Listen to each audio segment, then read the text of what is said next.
पाकिस्तान की national disaster management authority के मुताबिक मानसून की बारिशों में 14 जून से लेकर अब तक 31 लाख से भी ज़्यादा लोग मुतासिर हुए हैं।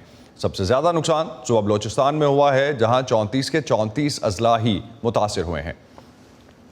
पाकिस्तान की मौसमियाती तब्दीली की वफाकी वजीर शहरी रहमान ने कहा कि कौमी सतह पर हंगामी हालत के नफाज का ऐलान कर दिया गया है। उनका कहना है कि पाकिस्तान के जनूबी इलाके बलोचिस्तान और सिंध बारिशों से बहुत ज़्यादा मुतासिर हुए हैं और मजमूई तौर पर पाकिस्तान में होने वाली औसत बारिशों से इस साल तकरीबन 8 गुना ज़्यादा बारिश हुई है। इस वक्त वॉइस ऑफ अमेरिका के मुर्तज़ा ज़ाहरी हमें कोयटा से ज्वाइन कर रहे हैं, जबकि सिद्रा डार सिंध मीरपुर खास से हमारे साथ हैं। सबसे पहले मुर्तज़ा की तरफ चलते हैं। मुर्तज़ा, बलोचिस्तान में लोग किन मुश्किलात से दो चार हैं और सबसे ज़्यादा जो इलाके हैं इस वक्त कौन से मुतासिर हुए हैं? आवाम की मदद के लिए सरकारी इदारे क्या कर रहे हैं वहाँ पे? जी बिल्कुल, जैसे कि आपने भी शुरू में बताया कि पाकिस्तान के बहुत सारे जो इलाके हैं वो मुतासिर हुए हैं। सबसे ज़्यादा बलूचिस्तान का मरकज़ी शहर कोयटा जो है वो मुतासिर हुआ है। दूसरे नंबर पर जो ज़्यादा तबाही हुई है वो लसबेला के इलाके में हुई है। इसके अलावा अगर हम देखें तो बलूचिस्तान के 34 अजला हैं, तमाम में इस वक्त जो है सैलाबी सूरत हाल है। और अगर बाज़ इलाकों में नहीं तो अब जो चौथा स्पिल है इस वक्त मानसून का वो शुरू हो चुका है। इन इलाकों में हमारी लोगों से जब बात हुई तो उनका ये कहना है कि अब तक जो है जो इमदादी सरगर्मियां हैं अगर वो किसी हद तक मुकम्मल हो चुकी है, लेकिन जो रिलीफ है, जो उन्हें इमदादी सामान पहुंचाने का अमल है, उसमें काफ़ी सुस्त रवि है, क्योंकि रास्ते बंद हैं, अजनास की शदीद किल्लत है और लोग जो है वो काफ़ी मुश्किलात में है इस वक्त। अब कोयटा शहर और उसके नवाई इलाकों में शदीद बारिश का जो सिलसिला जारी है और लोगों ने यहाँ पर एहतजाज भी किया है कि हुकूमत की जानिब से उन्हें इमदादी जो सरगर्मियाँ हैं वो नहीं दी गई।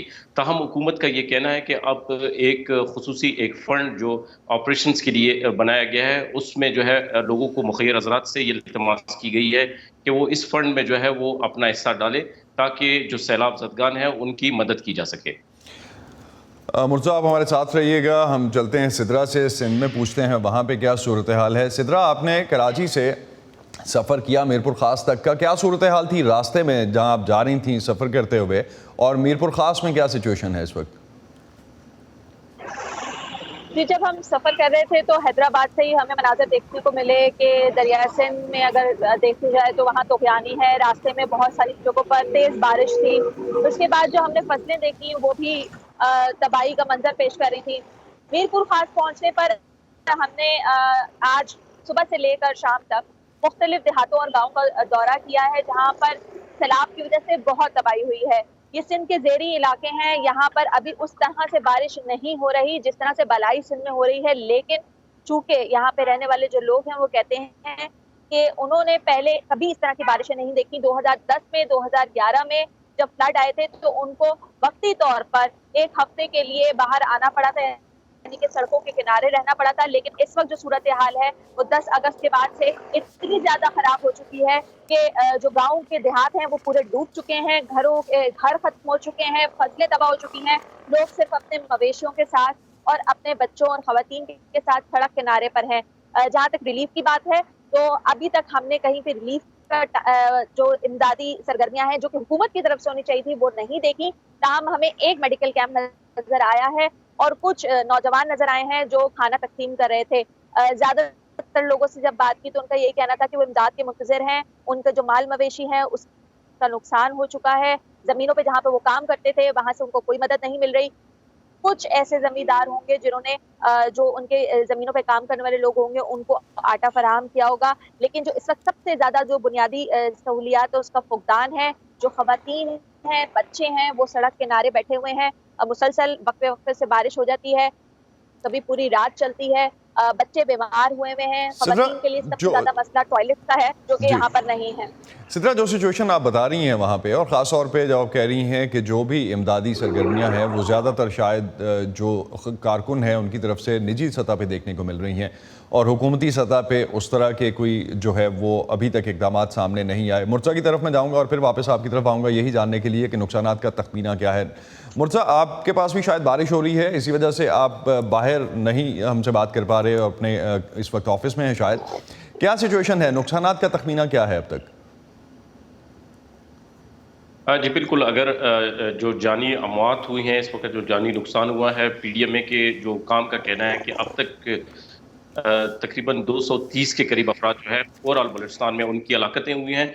इसके अलावा तकरीबन 26,000 से जो मकानात हैं वो मुकम्मल तौर पर या जुज़वी तौर पर जो है वो मुनद्दम हो चुकी हैं। सड़कों के हवाले से अगर बात की जाए तो तकरीबन 18 के करीब पुल जो है मुकम्मल तौर पर तबाह हुए हैं और 700 से ज़ायद किलोमीटर का जो रास्ता है वो जो सड़कें हैं वो जो है वो काफ़ी मुतासिर हुई हैं। इसके अलावा लोगों के जो माल मवेशी हैं वो भी पानी में बह गए हैं और लोगों को काफ़ी नुकसान हुआ है।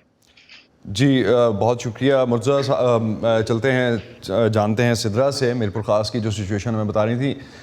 सिद्रा, आपका अंदाज़ा क्या है अब तक जो सरकारी आदाद शुमार हैं, और अगर निजी सतह पे भी कोई प्राइवेट लेवल पे भी कोई तखमीना लगाया गया है नुकसानात का? तो सूबाई हुकूमत की जानिब से वज़ीर आला सिंध सैयद मुराद अली शाह ने ये कहा था कि जो 12 अगस्त को उन्होंने जो एडवाइजरी जारी की थी जिसमें 23 अज़ला को उन्होंने आफत ज़दा करार दिया गया था, उस वक्त तो उन्होंने ये बात कही थी कि तकरीबन 400 अरब से ज़ायद रुपए का नुकसान हुआ है, लेकिन असल नुकसान इससे कहीं ज्यादा है। इसमें वही है कि लोगों की जानों का नुकसान तो हुआ, लेकिन इमलाक का हुआ, फसलों का हुआ, जमीनों का हुआ, माल मवेशियों का हुआ। लोग इस वक्त दरबदर हैं, उनके पास रिहाइश नहीं है, उनके पास रिलीफ नहीं पहुंच रहा है। लेकिन आज जो अभी आदाद शुमार आया है वो तकरीबन 450 अरब तक पहुंच गए हैं। देखा ये जा रहा है कि सितंबर तक जो बारिशें चलती रहेंगी उसमें अगर इसी तरह से मौसम बदलता रहा और बारिशें मुसलसल होती रही तो ये जो लोग बैठे हुए हैं इनको वापस जाने का मौका भी नहीं मिलेगा, क्योंकि ज्यादातर जो लोग हैं वो अपने जहां पर वो रहते थे उसके बिल्कुल अतराफ में ही बैठे हुए हैं। उनको ये भी डर है कि अगर वो यहाँ से कहीं दूर चले जाएंगे तो फिर उनके लिए और मसाइल भी बढ़ सकते हैं और शायद उन तक इमदाद मजीद ना पहुंच सके। बहुत शुक्रिया सिद्रा डार, आप हमें अपडेट कर रही थी सिंध से, और मुर्तज़ा आप हमें बता रहे थे कि इस वक्त कोयटा में या बलूचिस्तान में क्या सूरत हाल है। बहुत शुक्रिया, आप दोनों ने हमें अपडेट किया इस हवाले से।